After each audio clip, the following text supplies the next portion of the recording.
Hi, everybody. Welcome to Talks with My Dude. I'm your dude, Nick, my dude.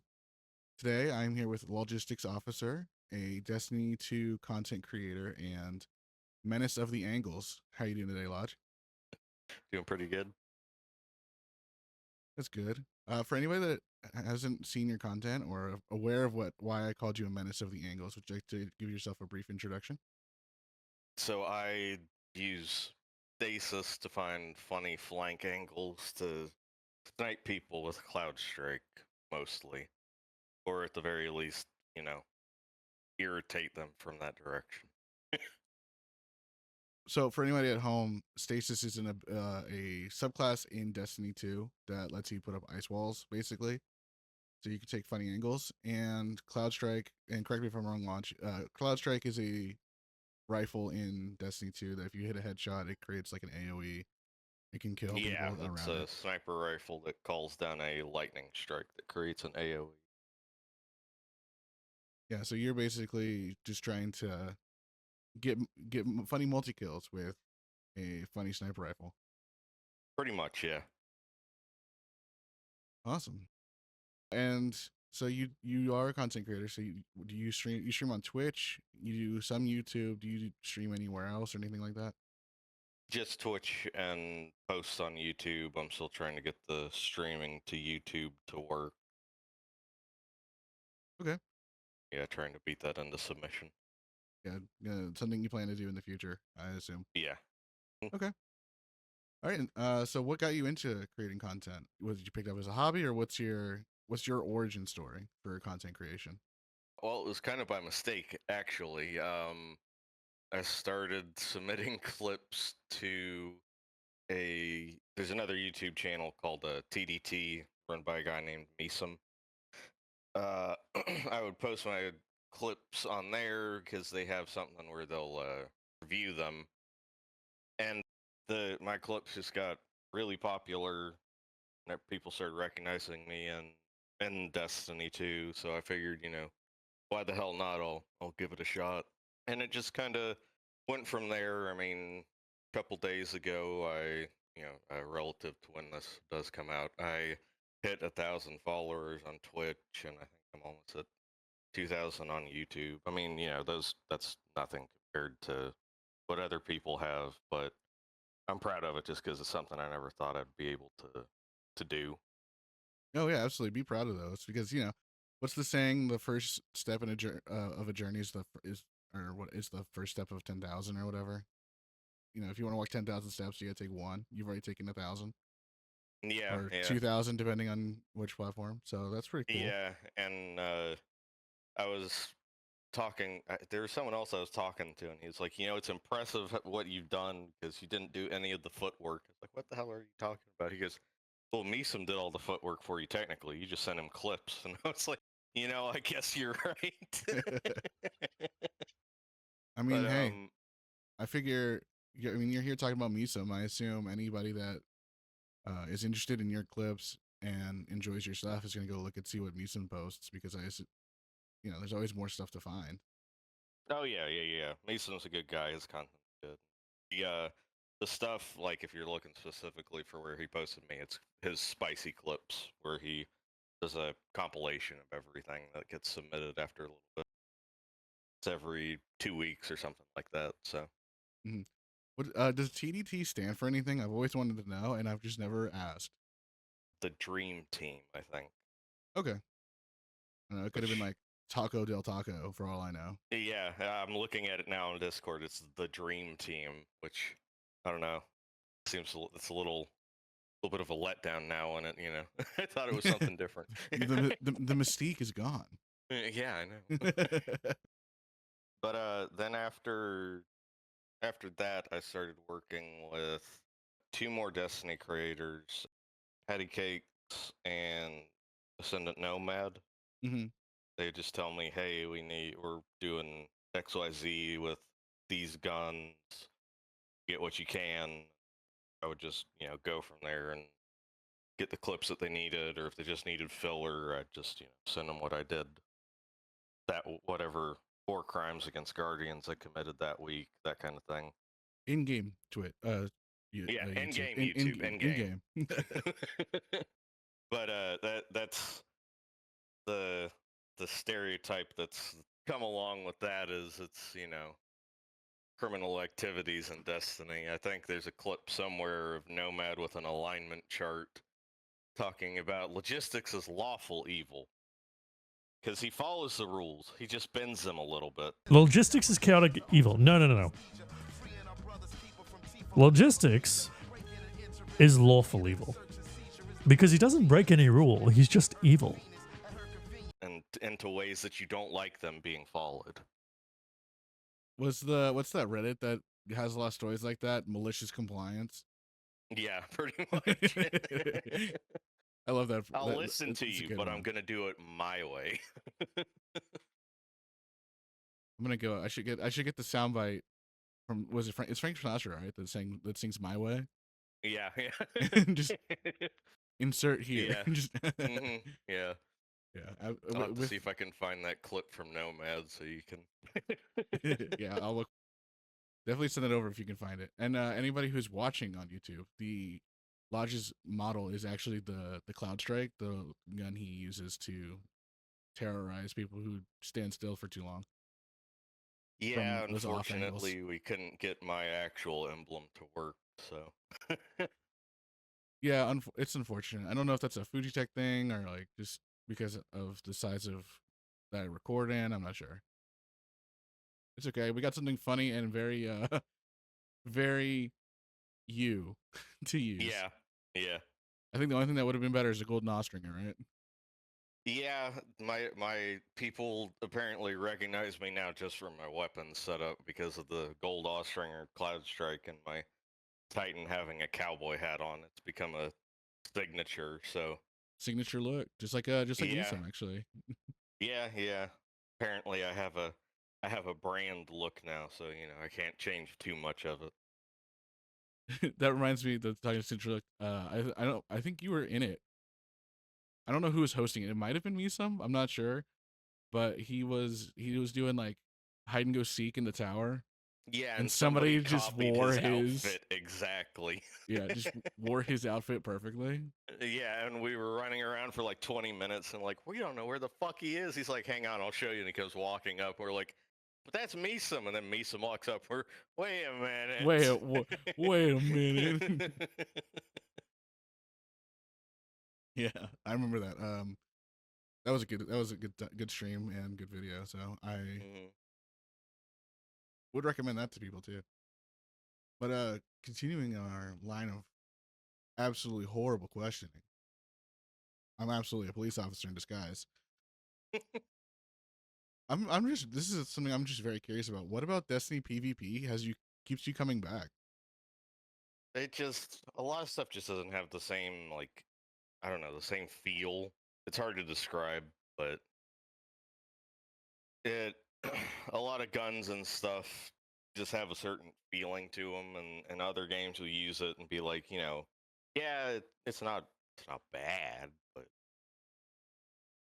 it's probably a lot of the Bungie look under the hood. Oh, look at the aim assist on this, but a lot of the weapons, the abilities, just things you can do, because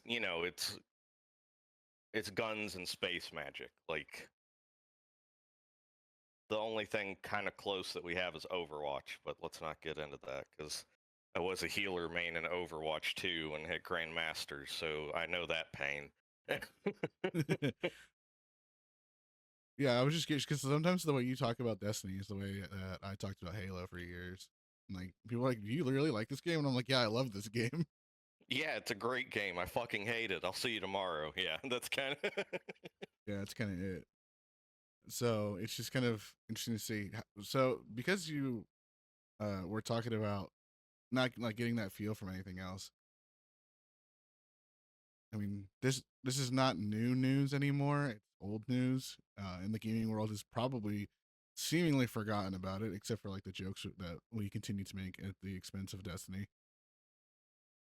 How has like the way Bungie has been handling the business side kind of like has that like affected your will to play Destiny 2 at all, or are you just kind of like?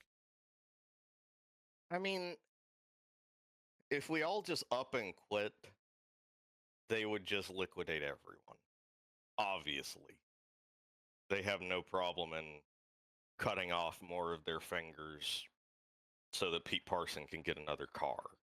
But like, because then and then all these poor devs who are holding on by their fingernails to a game that they obviously love because they kept telling their upper management, don't do this,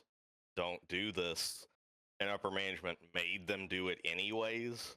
Yeah, like I would hate to see so many people get screwed over if the whole fan base one day was just like, no, we're through, and killed the game completely. It's just one of those things, it would screw over people that don't deserve it. Right. Because it's the whole thing's an over. Even Sony's say the CEO, somebody up there for Sony, acknowledged it was an upper management problem at Bungie. Because he almost literally pointed a finger, was like, you guys are okay to the devs. You guys, on the other hand, and he pointed at the upper management, are a problem. Not in those words, obviously, but It seems like it's always an upper management problem at this point in the gaming industry. I mean, like I said, and people know I'm a Halo player, and 343's upper management seemingly has run that franchise basically into the ground over the last decade plus. yeah. And I mean, for me personally, I'm one of the few who didn't mind Halo 4. I saw what they were going for with Halo 5. The execution was bad, but I like seeing Chief interacting with other Spartans and him like having his own personal kind of mission finally and that sort of thing. The thing that really pissed me off with 343 was from Halo 5 into Infinite, how they literally wrote all their problems away. Oh, they do that all the time. That's I don't know. just, I don't know how just aware you are of the. just finish a fucking story. Because me personally, I wanted to see what would happen in Halo 6 with, the Infinity being the only ship and Cortana having all this technology behind her and all this stuff. But instead, oh no, we're just going to blow up the Infinity by the Covenant version of a bunch of rednecks. Like, Yeah, just remember what was it? Halo 4 introduced bad guy, kill him off screen. Halo 5 introduced bad guy. Essentially, kill them off screen. Halo Infinite introduced another bad guy.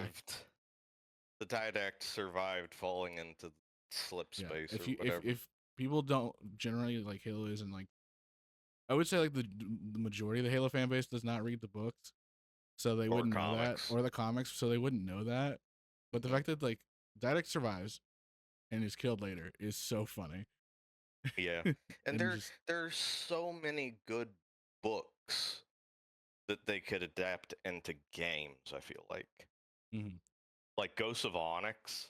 Just go back to that time period. That would have been amazing. Yeah, they could do stuff like that. They won't, but they could. It's just or we could get the Halo, 1.5 with how Chief got back to Earth with Johnson and everyone. He just flew back, obviously. Nothing important happened at all. At all. He didn't save the Earth again off screen.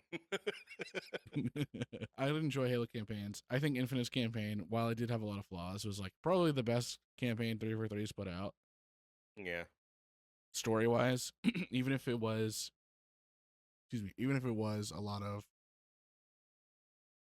figuring out what happened, not so much actively doing anything, but that's fine. I mean, they were trying to soft reboot the story, so I understand their options were a little limited in what they could do.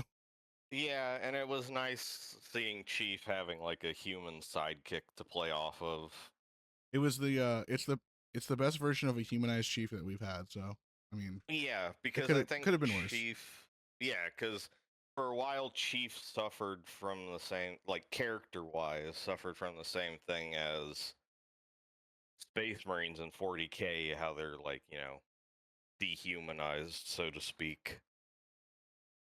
Yeah, I mean, Chief was And more or less like a self-insert the whole time. Like you were just like, oh, he has cool one-liners, but you're supposed to be able to be him. I guess it's well, kind of the I think part of the idea behind that was like anybody could be the Master Chief because he's the Right. faithless hero. So it could have been anyone, Mhm. literally. Yeah, literally. Yeah. But steering us back into Destiny and your content, how would you describe your playstyle and how did you develop it? Besides being a menace at off angles. Well, mostly just apparently nobody looks up. Like that they just what is the joke? Dogs can't look up or something like some animal that Pigs can't can't look up. look up. Yeah, that. Because like I'll be in the most obvious, I feel like, places. And I'll go back to there's a website called Guardian Theater where you sign in with your Twitch and you sign in with your Bungie ID Hmm. and it finds streams, other people's streams that you've been on for you. Oh wow, that's really cool. Yeah, yeah. Have you never seen it before? No, I've never seen it before. Oh yeah, it's actually a really funny site because it has the is it Mystery Science Theater 3000? The robot and the guy watching I think so, movies yeah. and they like heckle it. Yeah. That's they have that, but it Shaxx, Arcite, and a ghost. Oh, that's pretty good. It's their icon, and it's Shaxx pointing at the screen instead of the regular cast, which I thought was a pretty good reference. That's a good one, yeah. That is really good. But it pulls up your personal streams, but it gives you the option to just hide those so that you can find what where you've been for other people. But I'll watch these guys come just trucking around a corner and stop and stand there, and you can clearly see me in his upper left-hand side of Yeah. his screen, staring at him menacingly with a sniper rifle glint, which also, for how far in the future we fixed sniper rifle glint in World War II, didn't we? It just I don't know if you've played Payday 2, but every time you see yourself up in the corner, it just does the Cloaker theme or the noise, like the doo doo doo doo doo. Yeah, exactly. Yeah. But like, there's a giant chunk of blue ice and a bright red dot staring at you, and I'm just like, how the hell do you not notice that? Like, just move your camera 2 degrees up, and it's gonna be right there. Especially because it's another class, warlocks can fly and float around and shoot you. So like, come on, guys. But it's mostly just been taking advantage of the mistakes people do and habits that people have, which universally across most people is not looking up Yeah. for some reason. I think that's just a design thing. Games have not encouraged looking up in a long time. Verticality has really vanished lately in modern games, it feels like. I think also I don't know if Destiny does this. I know Halo 2, Halo 3, I think all the Halos up to Infinite and maybe even Infinite does it. Where your reticle isn't actually centered on screen in your centered on your FOV. It's actually lower. On PC, it's naturally put in the center. You have to go into your options to lower. Well, I don't know if that's like default for people. What I was trying to say is on console, it's default for being lower. right. I know that. And they had to do that because But console players don't look up. yeah, but largely with how they have matchmaking set up right now, I'll fight largely only Steam users. The only time I can fight console people is if it's a Steam guy with his console buddy. Is how they have it set up. Mhm. And amusingly, console people can toggle on if they want to deal with people on PC, but PC can't toggle off dealing with console connections. Yeah, because console players aren't the cheaters. Yeah, okay. That's right. I Yeah. I know what aimbot is. Yeah, yeah. That's another point of contention as the whole Zem, and they were being forced to make a decision, which of course was, well, if you have to have it for being able to do something, that's okay. But if you don't need it, if you're an able, I hate using this term, but an able-bodied person, use your controller like you normally would. Oh, I know. How did you find your playstyle? I know we're talking a lot about like how you play Destiny, but like how did you Oh no, that's decide? fine. Like how did you find out that you're like, ooh, this is really fun? What did you accidentally like throw your ice up in the ceiling and you're like, huh, the light bulb? Kind of. I think actually the first time I was ever like, oh wait, that's a physical object I can interact with instead of, you know, the enemy interacts with it, but I don't interact with it. Mm, Was funnily enough when I was when I finally got Cloud Strike, because you had to run missions and it had a X chance to drop. yes, I grinding in my was MMO. I was going up a gravity lift and I was just messing around and I threw an ice wall at the wall of the lift that we were going up. So it made a blockage and it Mm, killed my 2 blueberries that were with me. hysterical. So yeah, and I was like, "Oh, man, my blood sacrifice to the RNGesus got me Cloud Strike that time because that was when it dropped." Actually, it was after killing those 2 on my team. Looks at my correlation does not equal causation graph. Yep, seems right to me. Yeah.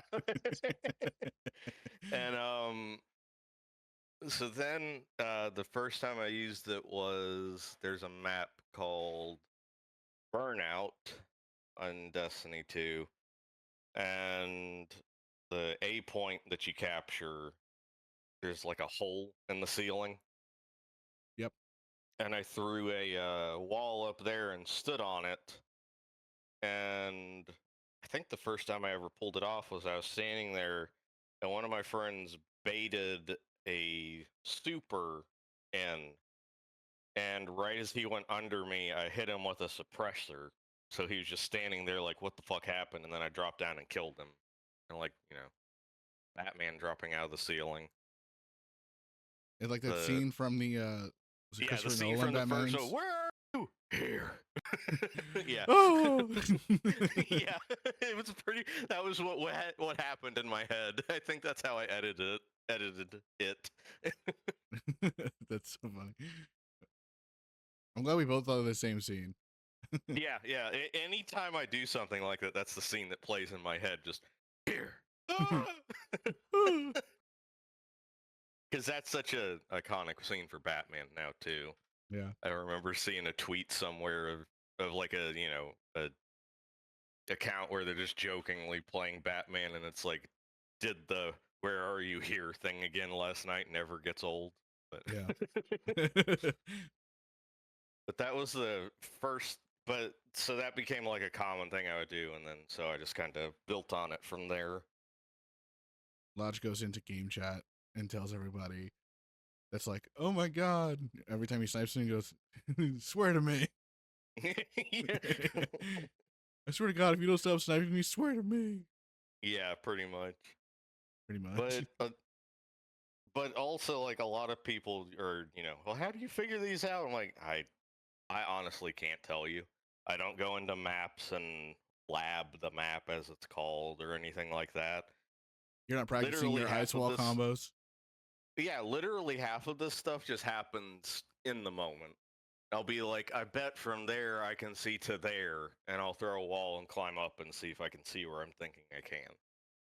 And I don't know if that's just knowing these maps way better than I should or whatever. Or But, it's healthy. yeah, knowing these maps way better than is healthy. But What was it the yeah, other day? It wasn't the other day. It was we were playing once. And you're like, I know what map we're loading into based off the soundtrack that's playing. yeah, I can tell what map we're going into from the sound, or at least what planet we're on, so I can narrow it down to which maps it might be. So then I know what to put on. So that's so funny. It makes me laugh. Do you remember the first time? It was I think it was the first time we played Destiny 2 together. I hopped into PvP after I don't know multiple years away. It was like Hmm. when Destiny 2 come out, and I got back into it in 24. I stopped playing after Forsaken came out, but before the next expansion. So base Destiny 2 launched September 6, 2017. Anyway, so from Forsaken until 2024, I hadn't touched Destiny. I hop on first game, I get frozen with stasis, and I say, you know what, this is kind of dumb, and I got off and uninstalled. Yeah. A lot of people are like they've toned stasis down a lot from what it was, because I guarantee you, if you had gotten back into it on Beyond Light, like you're not a loud person, but your controller might have gone through your monitor with how bad it used to be. No, wouldn't my Like controllers and monitors are way too expensive for that. like you used to be able to throw one of my ice walls, and Mhm. anybody in a certain, it was a small radius, but anybody within a radius would just freeze. And the freeze wasn't like a half second like it is right now. It used to be like 3 seconds.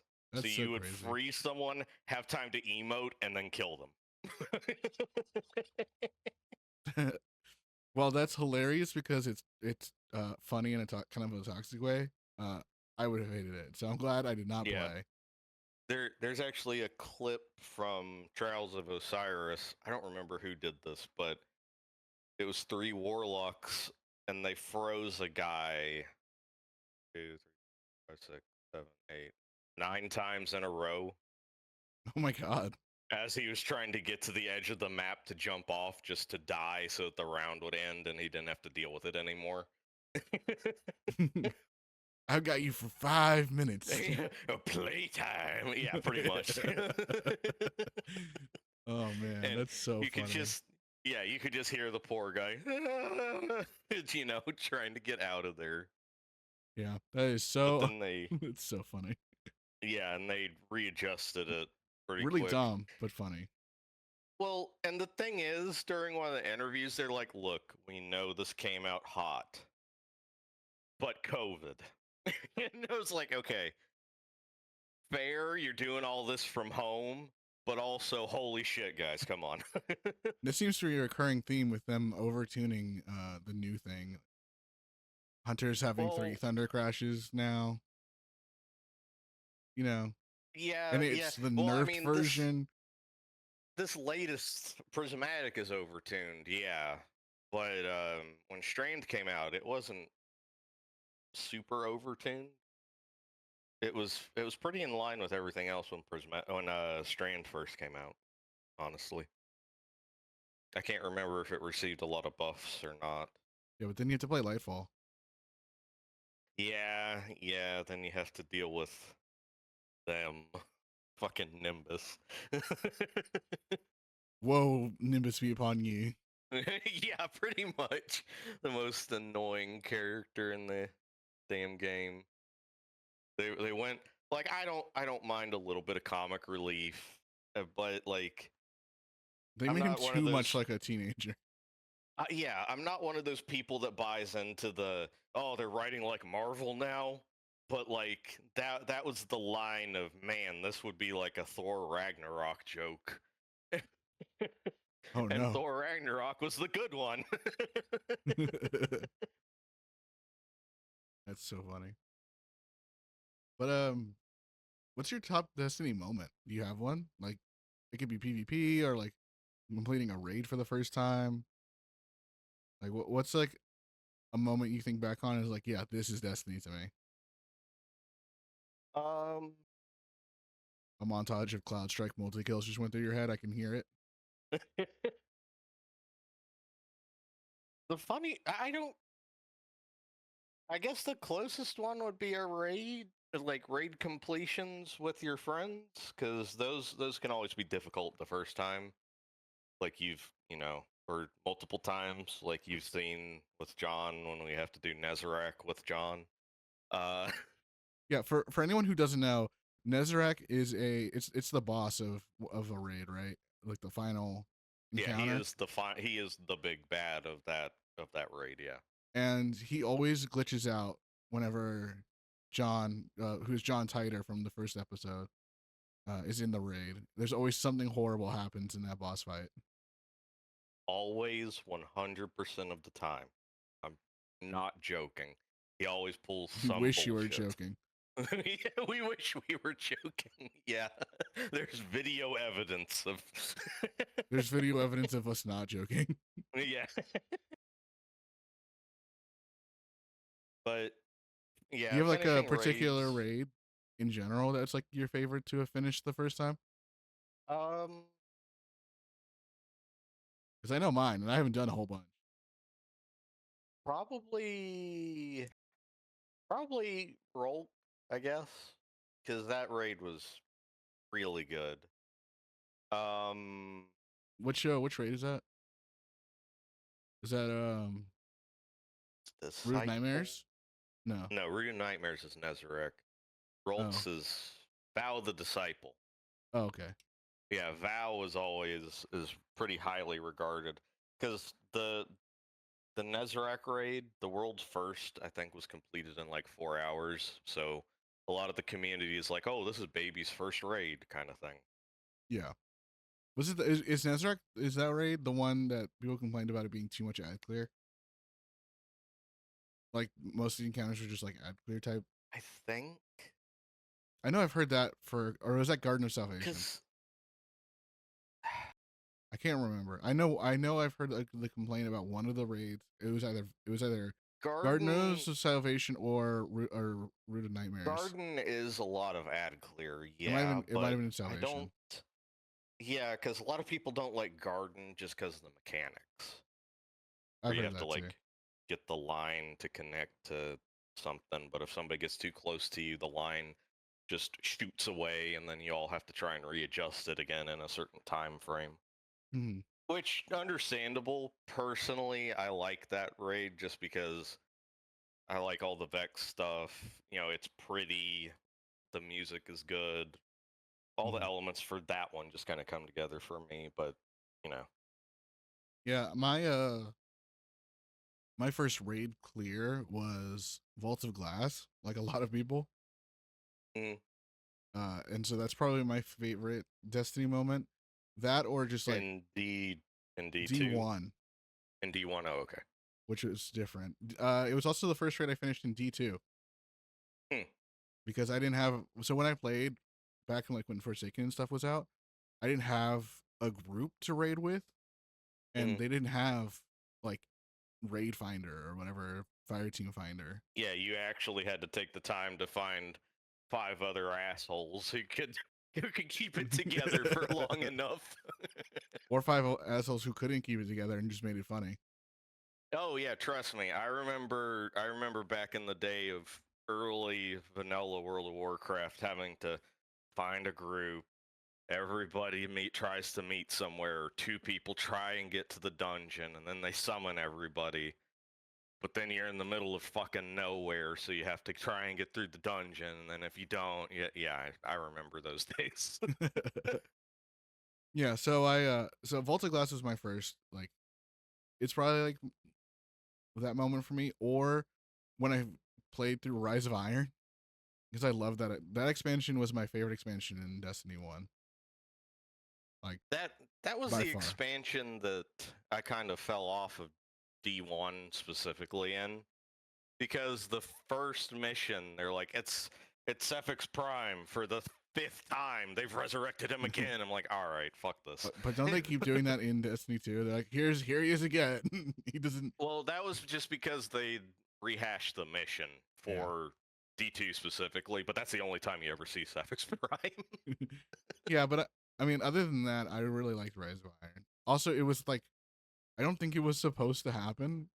I've heard like multiple different stories about how that DLC wasn't like. The Rise of Iron is kind of like the ODST of Destiny. Yeah, kind of.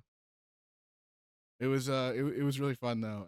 Also, it gave me the original Kvostov, which was the original exotic Kvostov specifically, because there's the new one. Yeah, that would make it your favorite. Yeah, and I really like the idea of like the Iron Lords more than like straight up just the Guardians. I thought they were more interesting. Yeah, the Iron Lords have always been interesting parts of the lore. See, that's the thing. Destiny has great lore. Yes. But then instead of digging more into the lore, they just get a new car. Yeah. And I feel like they wanted to dig into the lore, but they were like, no, we have to take the story in this direction. Like, I just the Siva stuff, the Siva raid was really cool.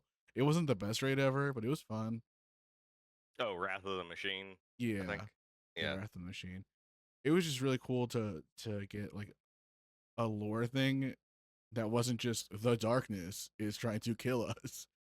It's this thing we made is trying to kill us. The consequences of our own actions. Yeah, but I also think like the whole thing that they did with, in the end, light and dark are just tools. It's how you use them, kind of thing.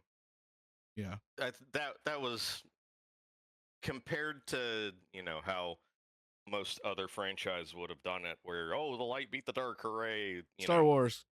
Yeah, exactly.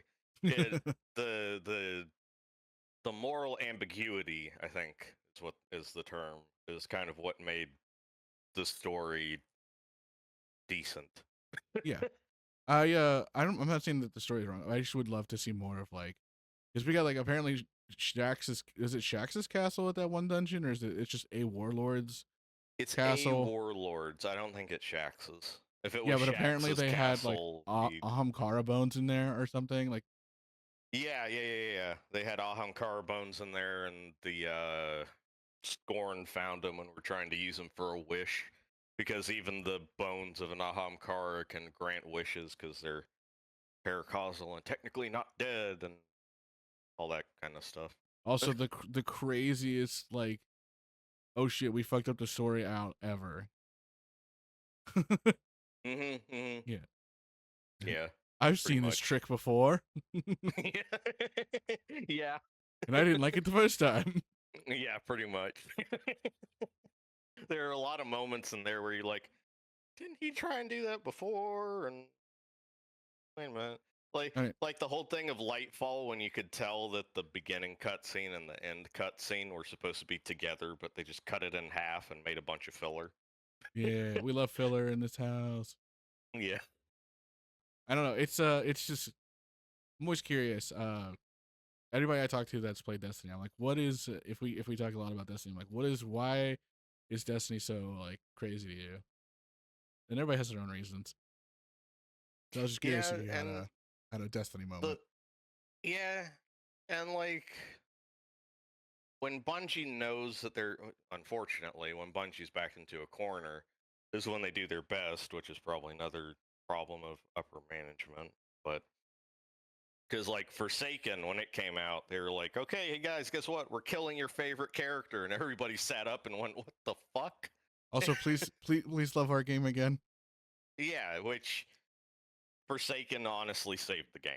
Like, and then Bungie lied to us and told Activision was the problem, when apparently Activision was pulling the leash and going, don't monetize that. That's crazy. Imagine Activision having utility. Imagine Activision being like, don't put the microtransactions. Have you seen the Call of Duty shop? It's crazy. Dude, don't get me started on that shit. I cannot believe some of the crossovers COD has gotten. Like Gundam. Of all the crossovers, they got Gundam. Yeah. In my head, I was like, absolutely, you're not getting me evil. I love this franchise, but you will not You will not get my money. Yeah, because I like Gundam, and then they were like, "Hey, we're also crossing over with 40K." I'm like, "You son of a bitch! I'm still not giving you money, but that's cool." Wizards of the Coast just raking in money with that one.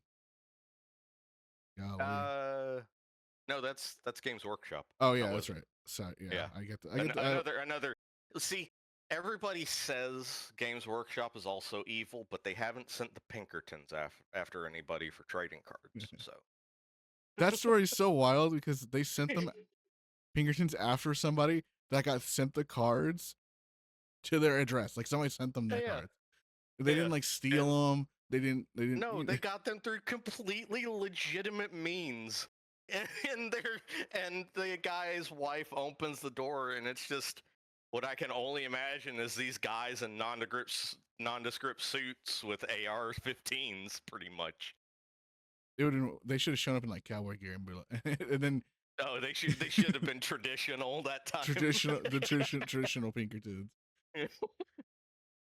That way we can make even more. Those yeah, even more No, Arthur Morgan jokes. Yeah, it would. And I don't speak dollars neither. I speak Magic the Gathering. Arthur Morgan's in the background, and he's like, and I don't play Magic neither. Yeah, that whole thing gave them so much. Just God, I know they are doing the best to run that game into the ground.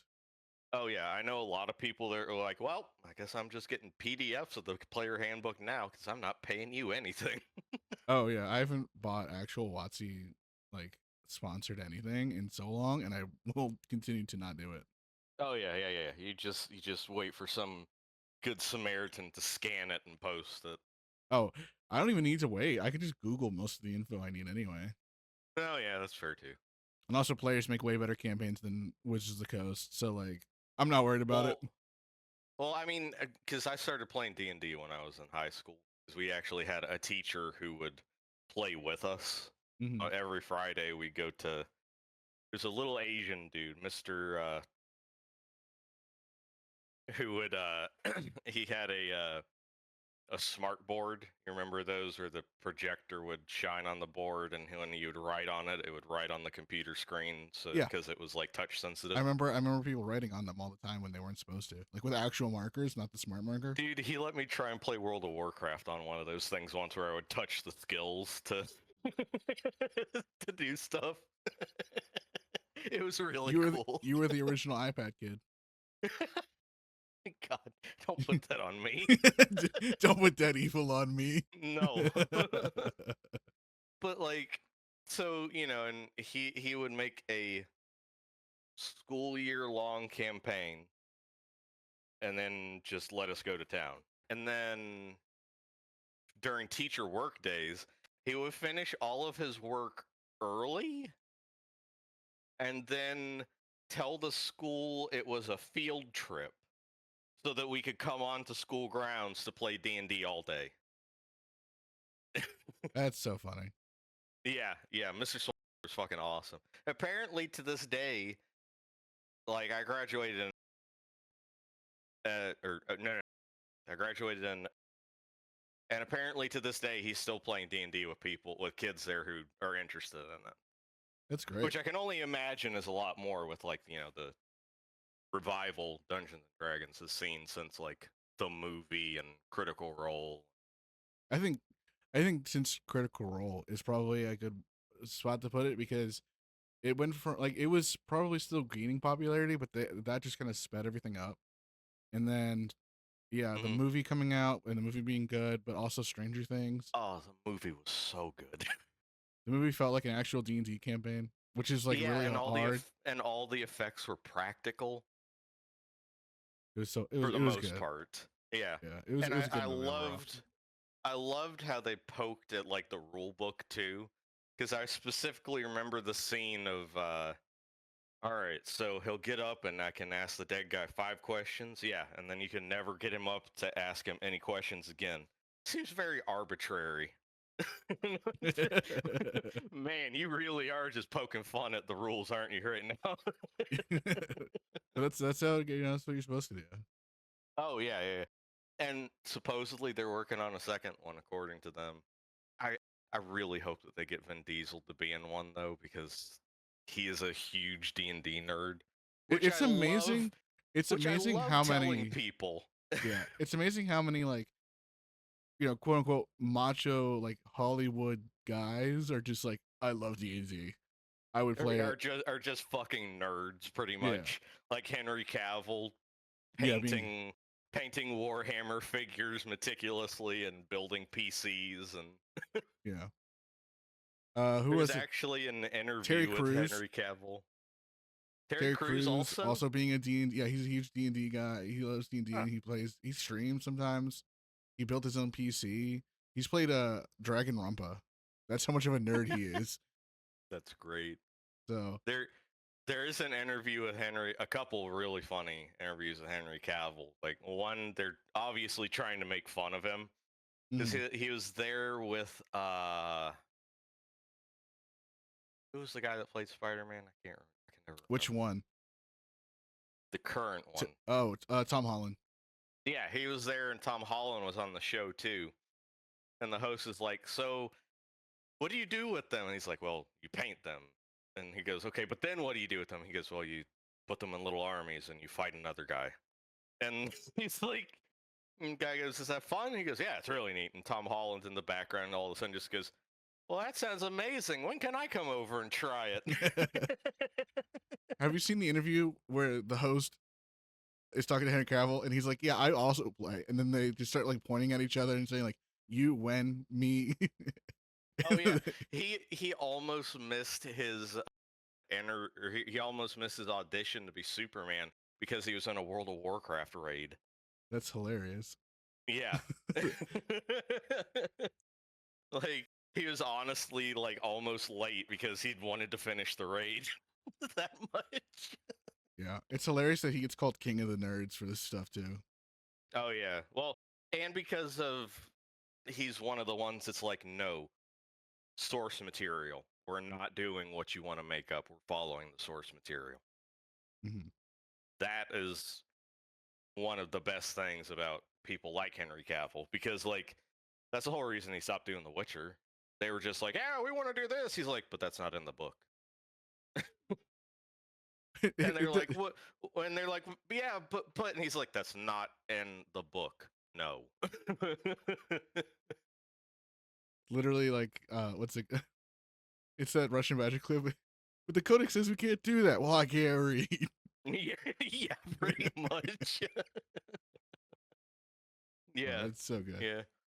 There was actually another interview with him on the set of Witcher where they're talking, and he's like, "I'm gonna nerd out for a minute, but that chandelier reminds me of a Blackstone fortress. Do you know what that is?" And the host is like, "Yeah, I do, and I see what you're talking about." And the rest of the cast is like, "What is he What? talking about?" Yeah, Huh? Yeah. I love that kind of stuff too. Just real quick, what's your favorite Pete Parsons car? Oh my god. Which Don't get me started on that guy. That let's pull up the list of cars and you're gonna pick a no. dude, there's a joke in my clan, a joke, Bungie and YouTube joke, that a friend of ours lives in the same neck of the woods as Bungie and all that. And his joke is he has a brick with all of our complaints and grievances sharpied on it. And he's like, one day when it gets too bad, I'll just go put it on their doorstep and walk away. To make them be like, "Oh, that could have been the window." Oh, that could have been my car. Yeah, that could have been one of Pete's cars. But anytime some shit happens, he's like, "I'll add it to the brick." I love that it's understandably, but it's become a running joke to be like, "Oh, you got error coded in Destiny? New car." Yeah, yeah. God, it's You- fucking. What You was got it, that 2 glitch in that million? raid. 2.2 or something, yeah. $2.2 million on classic car. And then he had the gall to be like, "Yeah, you guys should all come, see my classic cars." And all the people he offered that to 2 days later just gets rid of them. Yeah, that story is horrifying, by the way. Yeah. Imagine And then going there. there's I just can't. I literally could not imagine going to my boss's house so they could show me this super expensive thing they got, and then I get laid off like a week later. yeah, and then there was also the poor lady that was like, I was about to go on leave because I'm pregnant. Maternity leave. Yeah, double kill. Yeah, and I was just like, oh, that's why you wait till the end of the month, wasn't it? Yeah, the whole that whole stuff is horrible. Also, if anybody doesn't know, the reason they laid them off on the 31st, I think, is because if they'd done it on the 1st, they would have gotten benefits through the end of the month. Mm-hmm. Yeah, so just think about that next time you're thinking about buying a new Sparrow or something. Yeah, yeah, yeah. That's one of the reasons. I mean, like, the only thing that I have bought recently was one, obviously a Cloud Strike ornament, but it was like $5. So, I mean, a And the little five, bit I'm hoping gets kicked back, into the game instead of another car. But nope, it's the car fund. Ornaments are the car fund. I mean, that's the only thing I bought from them since Lightfall came out. So Well, besides the DLC. yeah, besides the DLC, that's the only thing I bought. So, you know. So where do you see Destiny going from here? I know they've like announced these episodes, but I think community sentiment is like at an all-time low for them. Yeah, they're gonna have to pull a major turnaround. I know a lot of people that are like, well, as long as Parsons there, I'm just not playing. That's, I think, a very understandable approach to that. Yeah, but then that also becomes the approach of, well, that's their only moneymaker, and the devs won't have a job if we do that. So, Mhm. so it's like just a minefield, pretty much, of damned if you do, damned if you don't kind of things. Yeah, it's pretty unfortunate. But they've teased these 3 seasons, and then something More Frontiers or whatever. Destiny Frontiers, which a lot of people are like, oh cool, we're gonna get to go to the other races' home planets, or we're at least gonna be able to go outside the solar system finally, which would be neat. Don't get me What's wrong, gonna I would happen like is to. you're gonna go out of the solar system. You're gonna take a left, and then you're gonna hear the Halo theme music kick on, and then that's just it. It just goes into Halo 1. Well, that It's I, it's this is just Halo. Always has been. a lot of people were like, so Destiny's just the future of Halo, right? We get all this shit taken care of, and then hundreds, maybe a couple thousand years later, the Traveler shows up. Okay, but I'm also like that. That timeline doesn't line up because the first Mars trip when they found the Traveler versus Versus Halo literally being yeah, those timelines don't really line up. well, it's just lost history. Ancient Yeah, aliens, bro. That's why we found Forerunner in there. Yeah, that's right. I don't know. Yes. Maybe Halo's one of their like, oh, this is an alternate timeline. Because that's actually their excuse for why there are so many different pulse rifles that look the same. No way, really? Yes. That's So, hilarious. I thought they were just bad.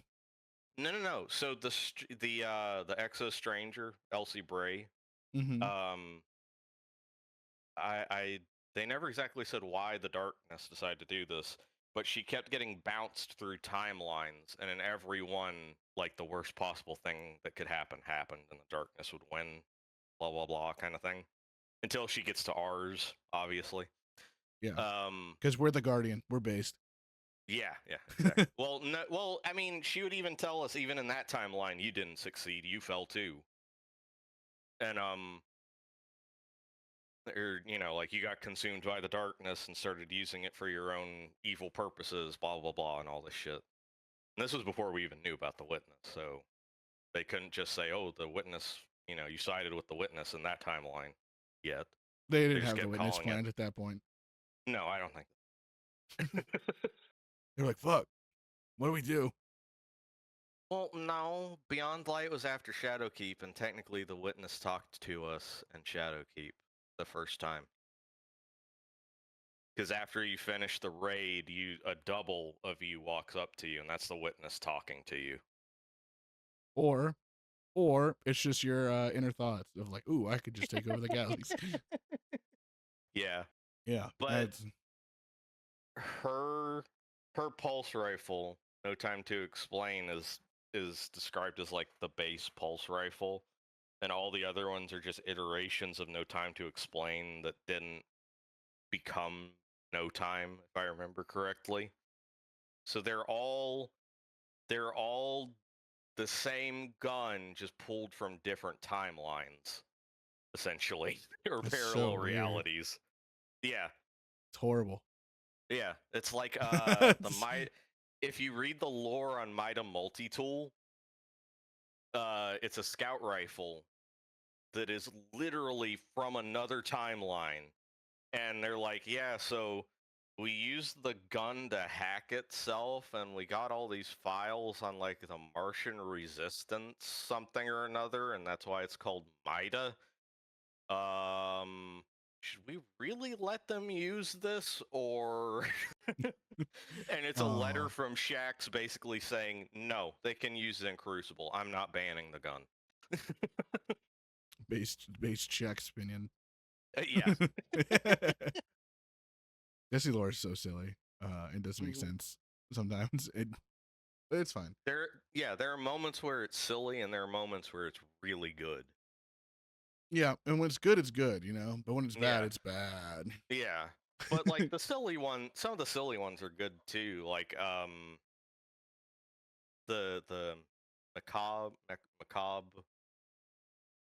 some sniper rifle that was Gundam themed essentially. Hmm. If you read the lore on it, it's a Titan and a Hunter talking. A Titan going, "Look, all I'm saying is I just want a giant robot so that I can step on the other robots." And he points at the Vex. And they have this whole argument about it. And That's then so they funny. watch, yeah, and then they watch a bigger Vex step on their Warlock sidekick and kill him. And the Hunter's just like, that does seem really fun, though. That's great. Mhm. All right. If you could add any weapon to Destiny 2, what would it be? And it doesn't have to be a Destiny weapon, just any weapon. Oh, I honestly, with their okay, fuck it attitude right now, I would just say No Land Beyond because I never got to use it. And that's a sniper, I'm assuming, from Destiny 1. Yes, and if I remember correctly, it used primary ammo, and their idea of balancing it was you have to use iron sights. Interesting. Oh, I think I remember that gun. I don't think I Yeah, had it, yeah. but I think I remember that gun. Well, in Destiny 2, there's a A similar. normal human. No, there's a normal human using No Land Beyond. Oh yeah, Devram in the. Yeah, yeah. If you go to his church tower, Devram's fucking holding No Land. He has the So, only like, one, don't you know? yeah, yeah. Can't remember if they ever addressed multiple Guardians having the same gun too. Like we all have Vex Mythoclast or stuff like that. Different timelines, realities. Probably. Well, especially because it's a Vex gun. So if I could add any gun to Destiny, I would want a Guardian-sized beam magnum from Gundam Unicorn, just so I could hear the sound every time I shot it. Yeah, that would be really funny. Pachoo! Yeah. Obliterating Guardians. Give it heavy ammo, make it one hit people. I don't care. Yeah, that would be really funny. God, it would be so cool. You want to? I don't know if you know this. This is some Gundam lore, and I love Gundam stuff. The beam magnum is so powerful. Basically only Gundams are supposed to fire it because they have a mobile suit later try to shoot it, and it basically just tears off its arm. Jesus. Yeah, Oh, for the recoil. Yeah, from the recoil. Like so, they have this Gundam, So and not this Gundam, this mobile suit in Gundam narrative, and it's so dumb. This is the worst. Like they should have just built another Gundam, but they have. It's called the Silver Bullet Suppressor. It's a mobile suit and it has the beam magnum, but instead of having like a reinforced arm or something, it just is a backpack of other arms that it replaces the broken arm with. Jesus Christ. Gundam lore is so fucking dumb sometimes. But That- yeah, like instead of Was it made out of the same stuff as other Gundams? No. You mean the unicorn or the silver bullet? Because the silver bullet wasn't a Gundam. So, okay, yeah. It's No, a- that makes more sense then, because I'm guessing only Gundams can use it because they're made out of, what was it, Gundamium or whatever. Yeah, Gundarium. Gundar, yeah, something like that. I don't know. I was like, you could have just found enough Gundarium to put on that thing's arm at least. Mm-hmm. No. Instead, they just were like, let's continuously have to make new arms. Eventually, it'll cost more for that thing to replace its arm than it would have cost for them to just put a Gundam arm on it. Yeah, that is ridiculous. And I'm gonna put a pause right here. Okay, everybody should now have heard the beam magnum noise. For anybody who hasn't heard it, imagine you're playing Destiny, you're fighting a boss, and you just hear that, and it kills the boss because it's like last hit or something. You know how sick that would be? It just sounds like using 1,000 voices in Destiny. Atheon just gets like ripped in half by a beam magnum. Sick. Yeah. That sounds almost like 1K, honestly, because actually there used to be a bug with 1,000 voices where you would fire it and the volume for specifically for the gun shooting would Mhm. just max itself out. Hilarious. And they made an ornament like named after it called One Terrible Scream. That's so Because cool. it was just like people would like just throw their headphones off because it would scare the shit out of them, apparently. Yeah, but I would that like if they did something like that, like they did a 1K ornament that just made it sound like the beam magnum from Gundam Unicorn, I would grind to get the 1K and buy that ornament. Yeah, I don't care. well, Just to shoot it once at someone and like in anything and watching them die, I'd be like, yes, me Gundam Unicorn. well, they also made that sniper rifle Mechabre or Macabre or however you say it. It makes like the beam rifle sound when you fire it too. Oh really? Yeah, and like when you equip it, it makes like the whatever. It's that sound of like Gundams moving is really hard to describe. You literally, it's such a good sound. I could not recreate that sound in any sort of description to save my I life. know. It's so I'm trying to think of how to describe it, and I'm just like, man, how do you describe that sound?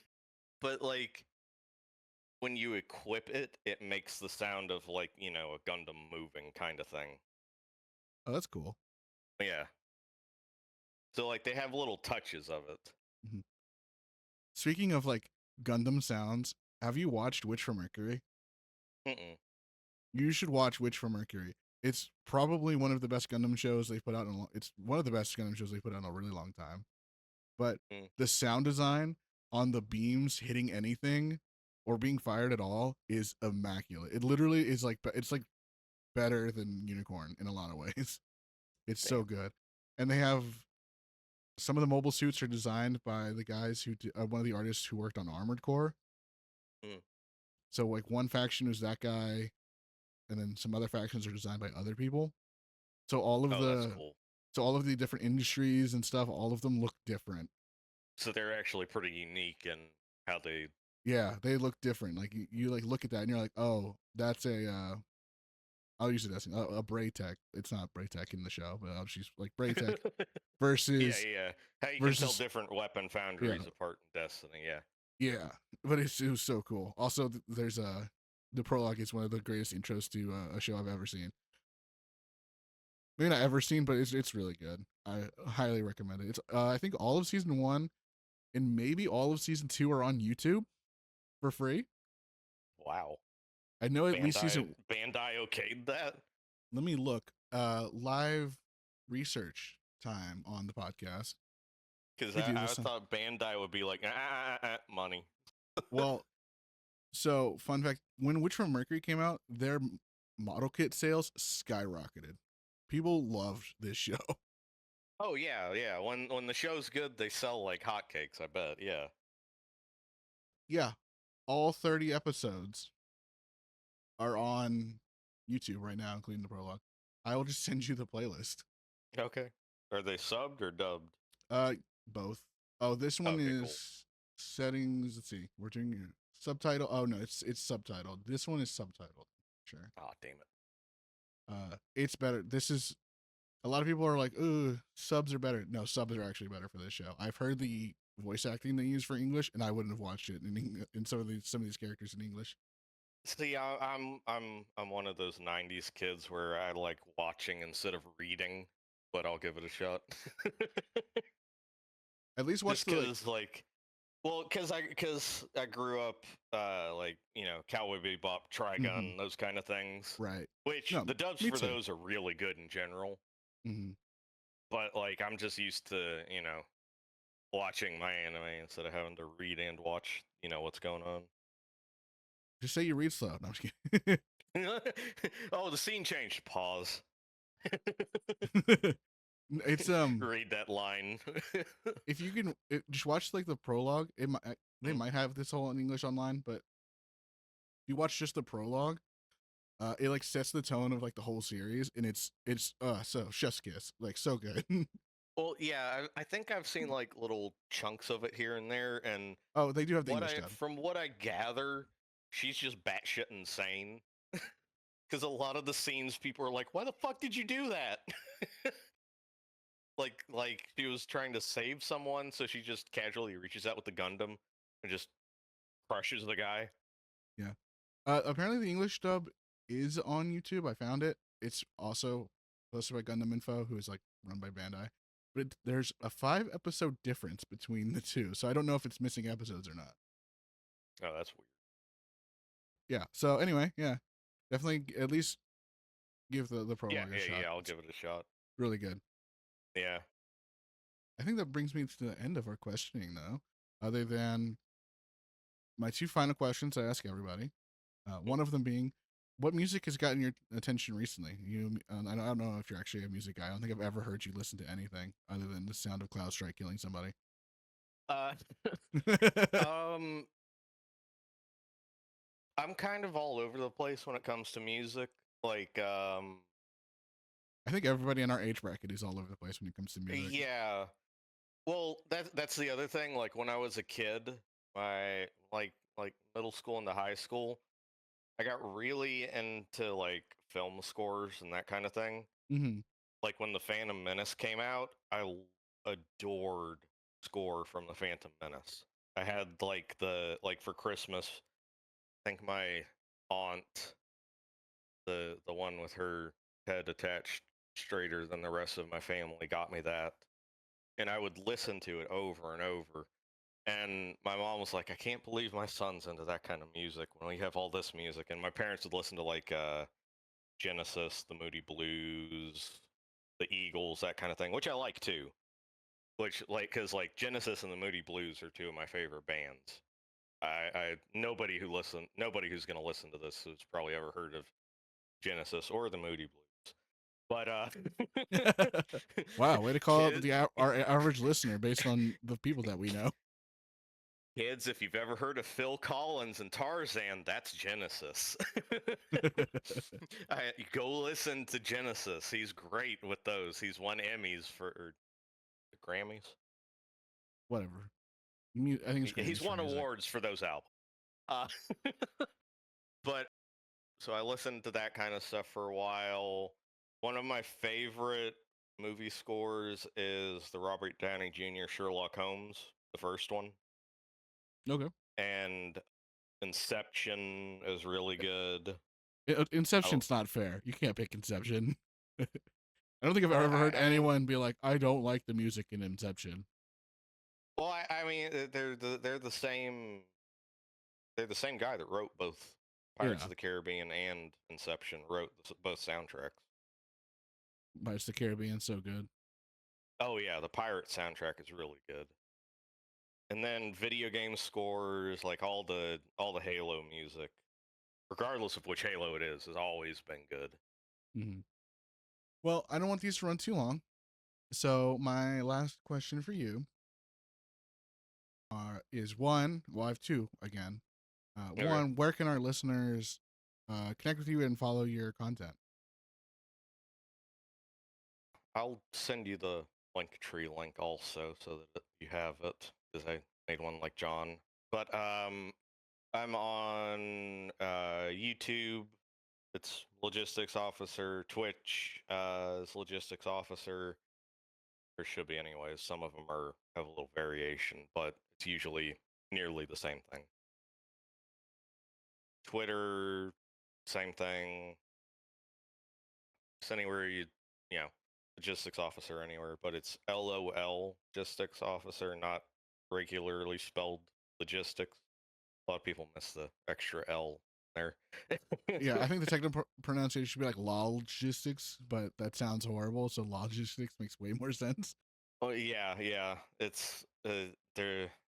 However, people used to say lol or whatever. Lol Logistics Officer. That's so Yeah. Lamau. Shut the fuck up. That was fucking painful, Nick, and you know it.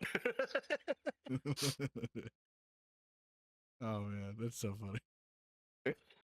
Anyway, yeah, so I will have that stuff in the description as always for everybody who wants to go do that. You should. Lodge is really fun to watch.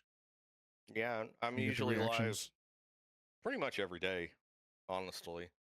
Every day that ends in Y. But to everyone at home, if you've made it this far, thank you so much for hanging out. Make sure you have a great rest of your day, night, evening, lunch, dinner, breakfast, whatever time you're listening to it. And I hope you guys have a great rest of your day.